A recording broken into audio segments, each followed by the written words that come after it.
À la troisième intervention, qui sera donnée par M. Khalid Kouba, c'est ça? Ok, merci.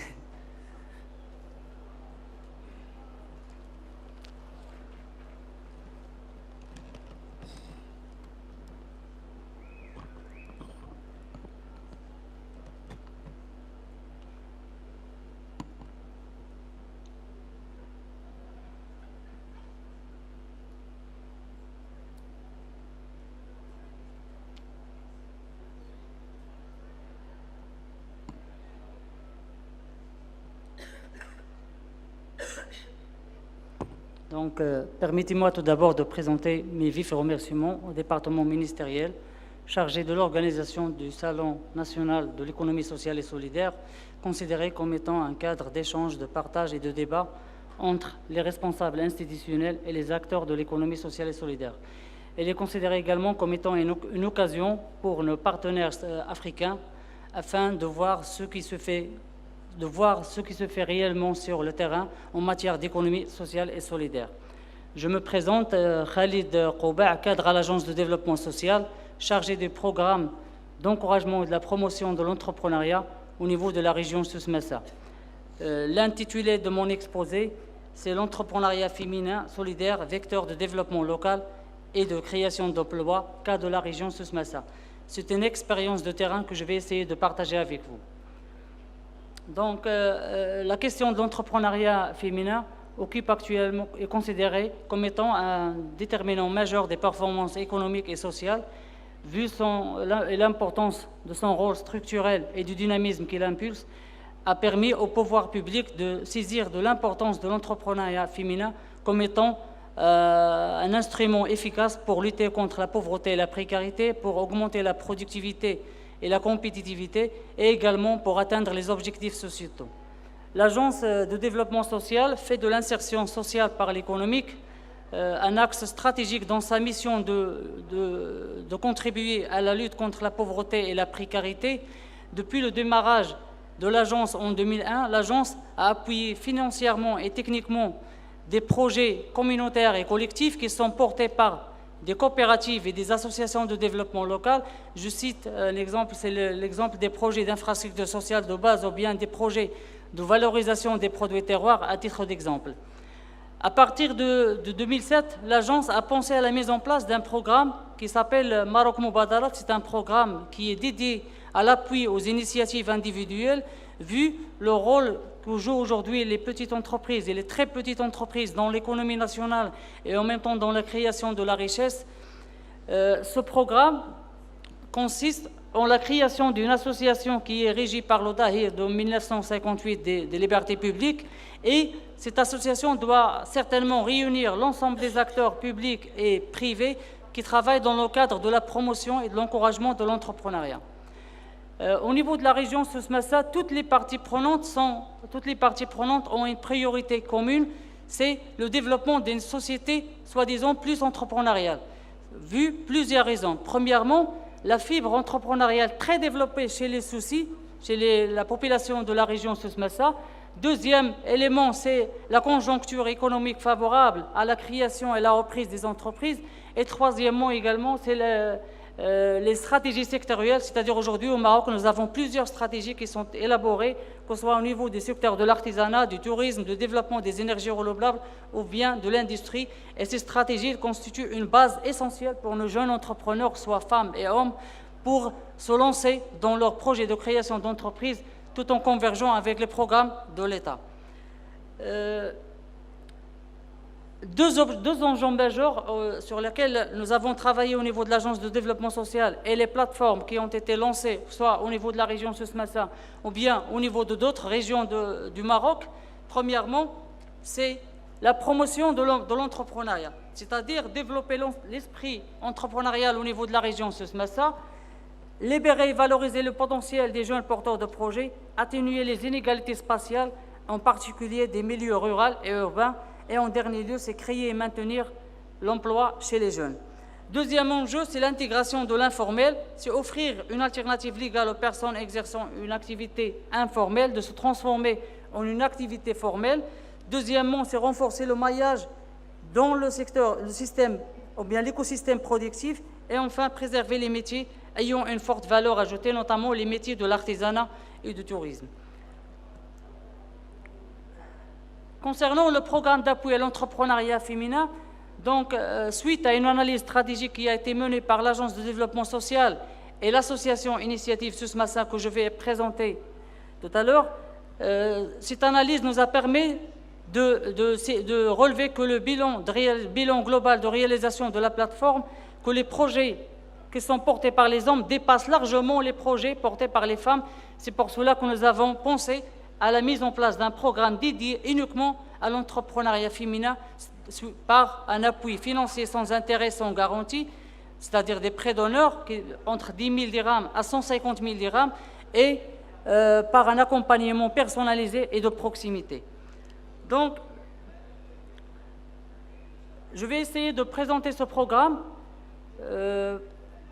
à travers le contexte général du programme, les objectifs et les résultats du programme, ainsi que le bilan de réalisation. Et j'invite nos partenaires africains de saisir de l'importance de ce programme afin d'essayer de les dupliquer au niveau notamment du Sénégal ou bien du Côte d'Ivoire. Le contexte général dans lequel s'inscrit ce programme est caractérisé par une volonté chez les acteurs institutionnels, notamment l'Agence de développement social, à renforcer les dispositifs existants pour faciliter la mise en synergie des différents mécanismes et programmes que l'État a mis en place.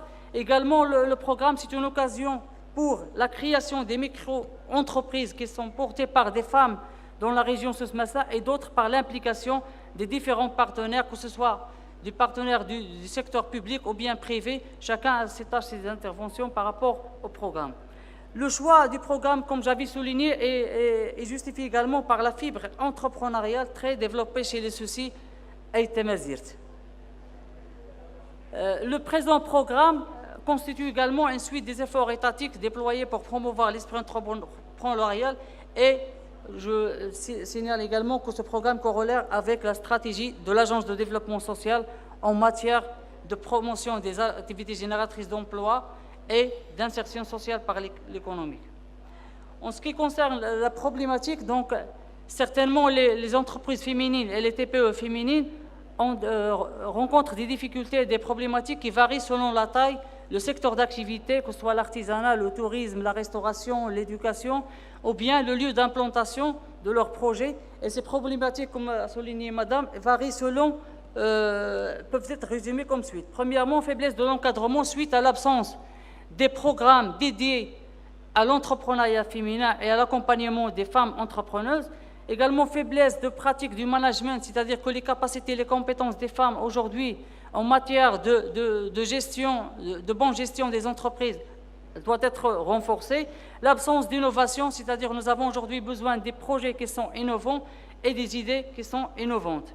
Difficulté d'accès au financement et au crédit bancaire, donc suite à l'absence des garanties.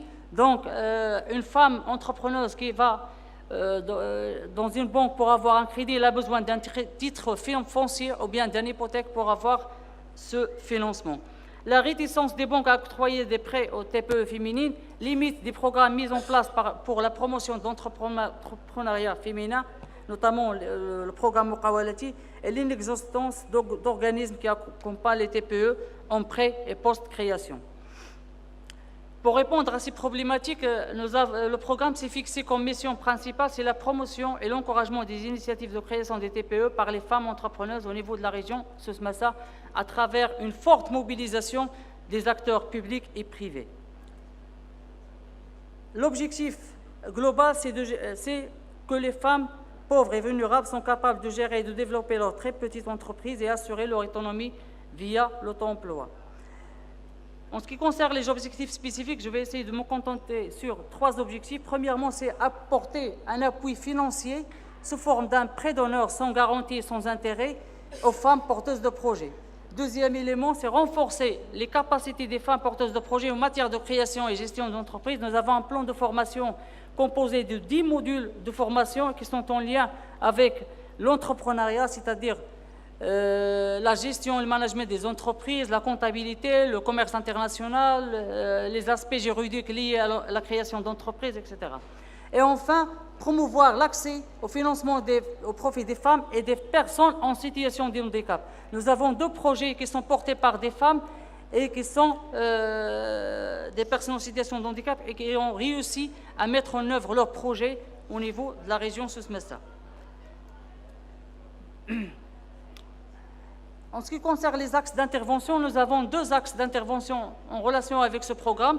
Le premier axe est un appui financier dédié à la création des TPE féminines et le deuxième axe est un axe d'accompagnement technique sous forme de formation, d'ateliers de suivi et de coaching. Le programme d'appui à l'entrepreneuriat féminin, c'est un programme avec un budget global de 2 500 000 réparti entre une contribution de l'Agence de développement social aux alentours d'1 200 000 dirhams et l'association Initiative Souss-Massa que je vais présenter avec un montant d'1 200 000. La contribution, l'apport en nature, elle est dédiée au financement des plans de formation. En ce qui concerne les partenaires de la plateforme, donc nous avons le conseil régional, nous avons effectivement l'ADS, l'Agence de développement social, c'est un partenaire stratégique de l'association Initiative Souss-Massa. Cette association elle travaille selon la démarche et la méthodologie d'Initiative France, donc tout en prenant en considération les spécificités territoriales de la région Souss-Massa. Nous avons le conseil régional Souss-Massa, nous avons le conseil provincial de Tiznit, de Sidi Ifni, de Tata, nous avons la caisse centrale de garantie qui garantit les prêts d'honneur octroyés par l'association, nous avons l'OCP, nous avons l'NDH, le centre régional d'investissement en relation avec les formalités et les démarches administratives et juridiques. Nous avons la Chambre du commerce, de l'industrie et du service d'Agadir, nous avons la Chambre d'artisanat, l'agence l'ANAPEC, le secteur privé, notamment le groupe Aqua, la société Strapex, nous avons la CGM, la Confédération générale des entreprises du Maroc et le Centre des jeunes dirigeants et d'autres partenaires. En ce qui concerne la démarche d'accompagnement pré-post-création de l'entrepreneuriat féminin, cette démarche elle est composée de plusieurs étapes. Nous avons en premier lieu un appui technique. Donc, un appui technique qui se base essentiellement sur le conseil et l'accompagnement des femmes porteuses de projets, notamment dans les démarches administratives et juridiques. Nous avons une procédure d'examen des dossiers. Donc, cette procédure, les responsables de la plateforme ainsi que les représentants de l'ADS, elles veillent à choisir des projets qui sont faisables en matière, qui ont une faisabilité administrative, financière et économique. Le montage du projet et du dossier de présentation, donc le candidat, s'il a les compétences nécessaires pour préparer son business plan ou bien son plan d'affaires, ou bien il doit solliciter l'accompagnement des partenaires dans cette étape. L'étude de projet, elle se base sur une grille de notation composée de plusieurs critères afin de choisir et d'étudier le projet. La réunion de préparation, c'est une réunion auquel les femmes sont invitées à présenter leur projet devant un comité restreint. La réunion du comité d'agrément, le comité d'agrément, c'est un comité qui a le droit de choisir, de financer le projet ou non, selon plusieurs critères. Les critères de décision, nous avons l'expérience professionnelle des femmes, nous avons l'adéquation projet et profil des porteurs de projets, nous avons la connaissance du marché et de son évolution, c'est-à-dire l'étude de marché, la concurrence, etc. Nous avons également la connaissance des porteurs de projets en matière de chiffre d'affaires et son évolution, notamment durant les 5 premières années. La décision du comité d'agrément, c'est une décision qui se base, ce comité, elle englobe certainement les représentants de l'ADS, de la Chambre de commerce, de CRI, de l'ANAPEC et de l'association. Et ce comité, elle étudie les projets, étudie et examine les projets des femmes. Donc, dans ce cadre, elle se base sur une grille de notation afin de présenter son avis qui est en 3 formes. Un avis favorable, c'est-à-dire que le porteur de projet a un avis favorable au financement, un avis défavorable ou bien un avis reporté afin de compléter son dossier de présentation. L'attribution des prêts, nous avons la notification, donc le demandeur reçoit l'avis immédiatement et oralement des membres du comité d'agrément. Le versement du prêt se fait à travers la signature d'un ensemble de documents qui sont remis au créateur et le remboursement du prêt prend en considération 2 minutes. en considération 4 composantes, notamment la durée du crédit, etc. En ce qui concerne donc la plateforme initiative SUSMASA, avant de vous présenter le bilan, avant de présenter le bilan du programme d'entrepreneuriat féminin, je vais essayer de vous présenter en premier lieu le bilan global de la plateforme initiative SUSMASA. Donc, comme vous avez souligné, c'est une association qui a été créée grâce à l'initiative de l'ADS, du Conseil régional et de la Chambre de commerce, ce sont des membres fondateurs. L'objectif, c'est accorder des prêts d'honneur sans intérêt et sans garantie et assurer un accompagnement et un pèlerinage aux bénéficiaires. La mission de l'association, donc, premièrement, accueillir, déceler, favoriser l'initiative locale génératrice d'emplois, contribuer au financement des prêts d'honneur, soutenir l'entrepreneur dans les premières années de développement de son entreprise et en dernier lieu, aider l'entreprise à s'insérer durablement dans son environnement économique. En ce qui concerne les principes de l'association, la vocation de l'association, c'est un accompagnement au financement en prêt d'honneur à taux zéro et sans garantie. Nous avons la gratuité des services, que ce soit au niveau de l'association ou bien chez les partenaires institutionnels, et une réponse sur mesure aux besoins des jeunes entrepreneurs et une solidarité au service du développement économique local. Donc, je passe. Le prêt d'honneur. Donc, le prêt d'honneur, c'est un prêt qui est personnel.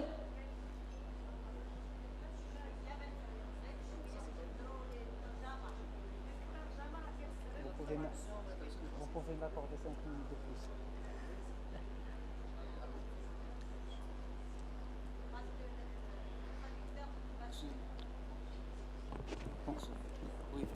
Monsieur le technicien, il paraît que la traduction ne passe pas. Donc, oui, on dit vous parler trop vite. Donc, pour que vous allez doucement, je vous donne encore 2 minutes. D'accord, merci. Donc, le prêt personnel, le prêt d'honneur, c'est un prêt qui est personnel, sans intérêt, sans garantie personnelle, et qui est entre 10 000 dirhams à 150 000 dirhams selon le type de projet et le secteur d'activité. L'objectif du prêt d'honneur, c'est renforcer les fonds propres des femmes porteuses de projets et pérenniser l'entreprise. Le prêt est remboursable sur un délai de 5 ans maximum avec un différé entre 3 à 6 mois. L'initiative SUSMASA, le bilan de réalisation. Donc, aujourd'hui, le bilan de réalisation d'initiative SUSMASA, nous avons financé plus de 405 projets sur toute la région SUSMASA, avec un nombre d'emplois créés qui dépasse 1400 emplois, c'est-à-dire un nombre moyen de 3,47 emplois. En ce qui concerne le profil et situation sociale des bénéficiaires, nous avons, sur 405 candidats porteurs de projets débloqués, les femmes représentent 110 chefs d'entreprise, soit 30%, une évolution de 7% par rapport aux années précédentes grâce au partenariat et l'intervention de l'Agence de développement social dans ce cadre. Sur 405 candidats porteurs de projets débloqués, 165 travaillent dans le secteur informel, soit 43%, et que le travail fourni par l'association a permis de les transformer en secteur formel.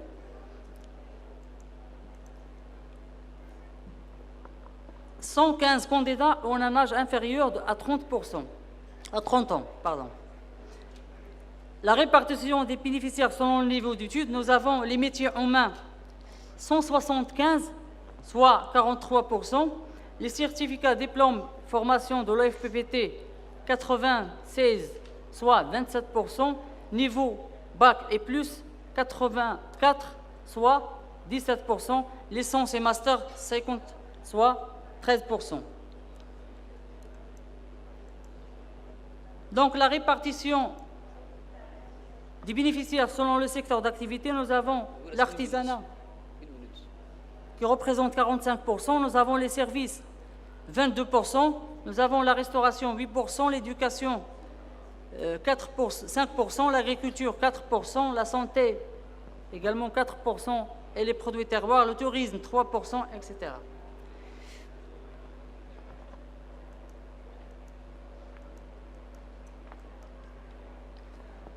Concernant les contributions financières des partenaires, nous avons le remboursement des prêts parce que nous avons un taux de remboursement aujourd'hui au niveau de la région qui dépasse 85%. C'est grâce à l'accompagnement et le suivi permanent des porteurs de projets. Nous avons la contribution financière du Conseil régional de Souss-Massa qui représente 30%, l'ADS qui représente 20%.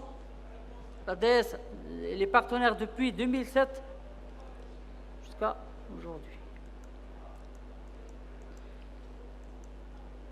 Concernant le programme d'appui à l'entrepreneuriat féminin, donc grâce à l'intervention de l'ADS, nous avons fixé un objectif en 2014, c'est de financer 40 projets, mais nous avons atteint un objectif qui dépasse les 50 projets féminins qui ont été financés grâce à ce programme, avec la création de 162 emplois. Le montant global accordé aux femmes porteuses de projets dépasse 3 102 213 dirhams, avec un montant global d'investissement qui est aux alentours de 6 660 737 dirhams. Le secteur d'activité, c'est l'artisanat, les services, l'éducation, la santé et la restauration. Les projets féminins financés jusqu'à aujourd'hui, c'est 110 projets depuis 2007 jusqu'à 2017. Ça, c'est un récap de la contribution de l'Agence de développement social. Depuis 2007 jusqu'à aujourd'hui, l'Agence a pu financer 123 projets avec un montant global de 2 506 000 dirhams. Concernant les modules de formation dispensés en faveur des femmes, nous avons le profil aptitude d'entrepreneuriat, la comptabilité, les aspects juridiques et formalités de création, techniques de vente, techniques de communication, etc.